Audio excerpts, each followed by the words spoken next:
to grow as a teammate, and rely on some other guys that maybe haven't been around but have a lot of experience in the NFL. Bringing in a guy like Mac Hollins and MVS and leaning on who they've been around, and just kind of listening to what they have to say, bringing along some of the younger guys, and getting to know new guys. This is a time in the off season where you get to know guys on a deeper level and get to know where they come from and what makes them tick. So that's always a fun experience.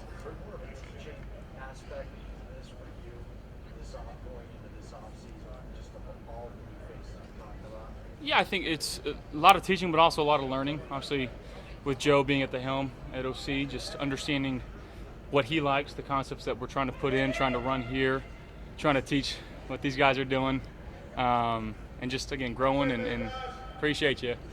That's MVS. What a guy. So, yeah, just it's a chance to learn, chance to grow, chance to lead, and, I'm thankful to be in this position. What have you learned through your early time working with some early chemistry development? Yeah, I think he's a talker. I don't know if you guys knew that, but he's a very smart player. He's been getting in his playbook. He knows it very well already as a rookie. Constantly studying, constantly asking questions. He loves football. I think that's first and foremost thing that you learn about him. He loves this game, loves the nuances of it, and that's fun to be around. And when you got a guy that's young and eager, he just turned 21. He's got a lot to learn in this game, and a lot to learn to be, a good player in this league. But I think he's got the tools necessary to do that, and hopefully we can utilize his abilities. What excites you most about his tools? He can move and he can jump. He's 6'4". I thought he can run some routes pretty well, and then again you put him into a room with Mac and MVS and Khalil and Curtis and some other guys that we got, being able to learn from those guys that have had experience around the league, and again just having a pretty good vet leadership and vet presence in that room right now, and it's a fun process to get to know some of these guys on and off the field, like I alluded to earlier. But to understand their body language, where and how to throw them the football, so that's the fun part.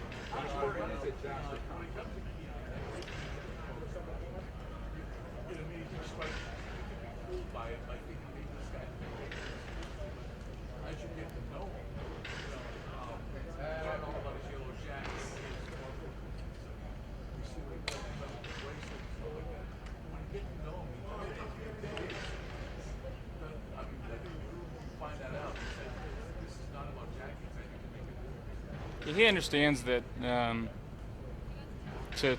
you can't just stay around this league for being a good guy or good presence. You got to come out, you got to make plays, and he's got some lofty goals as a rookie, and that's such a good thing.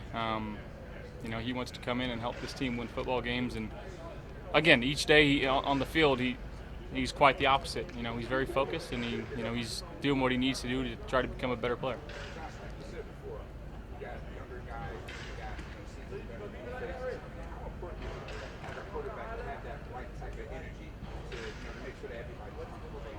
Yeah, I think the main thing is every day is a big day, right?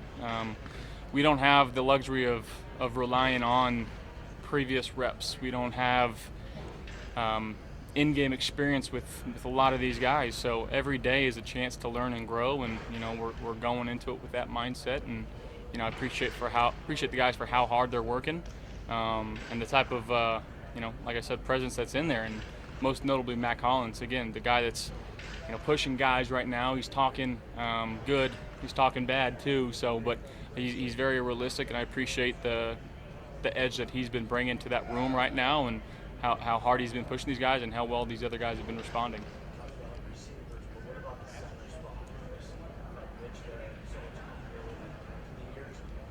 How do you build that now with Connor McGovern? What's the process like? Well, we get here, we're two of the first guys here, and we're sitting in the training room, getting stretched out, hanging out right by each other for a good 45 to an hour. So I think that's part of it, is just understanding each other off the field, and developing a constant line of communication. You know, because the center quarterback position, that's a lot of it. You know, understanding, you know, how we're talking, who we're talking to, who we're miking, how we can communicate sometimes non-verbally within a play too. So I think that, again, the off-field stuff pays dividends on field, and you know, when we're out here, we're getting extra reps and making sure that we're just talking through things after the play. So that's kind of what we're doing now. Josh, what are your thoughts on Curtis Samuel so far? You know, he's a lot of speed. You know, we're going to ask him to do a lot of different things for us. You know, he brings an element of speed, an element of toughness, but he's a very smart football player too.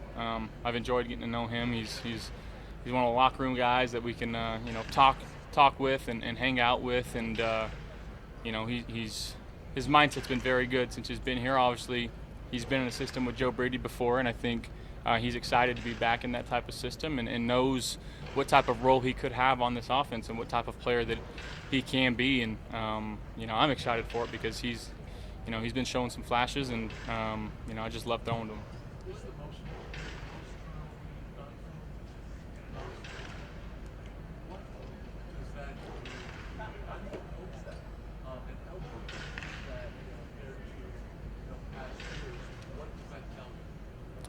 Well, I think for you know, some cases it's kind of a clean slate. You know, just kind of come out here and you know, we like to talk about, you know, no year is the same as the year prior, right? But a lot in this case, especially in this case, and to go into it with, you know, fresh guys and being able to communicate with them, and like I said, learn from Joe, learn from RC, who's in our quarterback room now. He's been around a lot of football, so kind of being able to relearn the offense that we're running here and be able to try to communicate it to the guys. I think that's a big part of it. You know, I'm just approaching it as best as I can as the best leader, as the best teammate that I can be here for the Buffalo Bills, and ultimately the best quarterback that I can be. You know how you think about it in those franchise quarterbacks, they're here for a long time. It's the Washington. Is this one like, maybe, as I mentioned, is it like you are a franchise? Yeah, I mean, I think, you know, having talks with some of the longtime vets in this game, and just understanding that sometimes, you know, they may have been on the same team, but they really played with 3 or 4 different teams, and just understanding that I'm going into year 7 now, which is crazy to think about. But I feel like I'm still getting better. I'm still learning a lot, you know, and trying to be the best version of myself every time I step in this locker room. And I think, again, there's a lot to learn and a lot to grow, and I feel like we're doing that right now, and just gotta trust what we're doing.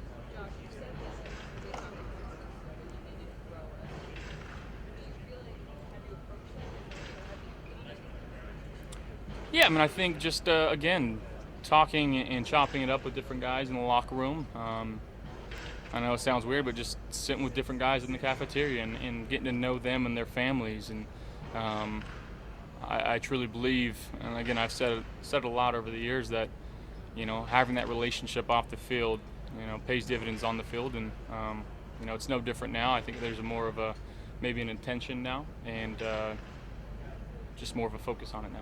Taking all the chase, both big plays down the field, big body guys. How does that help have a bigger target? Yeah, I mean, I think sometimes, you know, people refer to them as 50-50 balls, but when you got guys that with some size and are able to go properly judge and jump and catch a ball like that, it kind of leans more to they like to call it 90-10 balls or 95-5 balls, but it's more 60-40.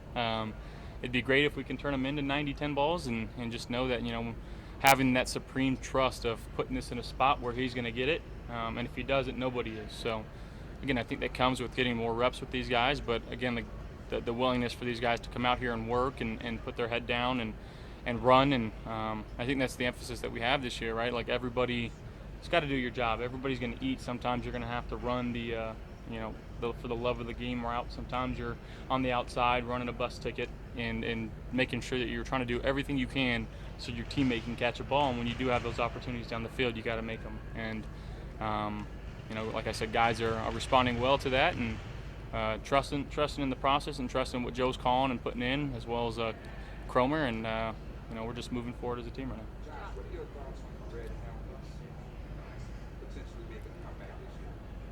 I haven't heard anything of it. I will not say anything if it puts Jeff Mazurk in any type of trouble, so I stand with Jeff. Yeah, I mean, just having him over and listening to him talk. Obviously, he's been around two of the best quarterbacks to play the game.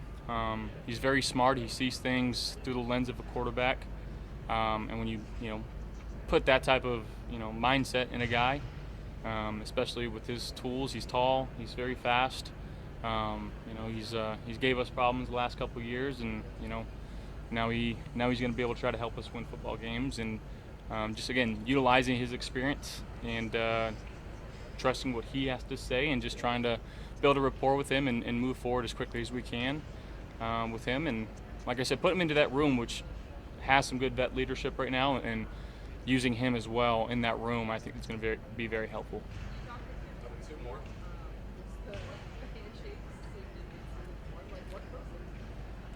Sometimes it's quick.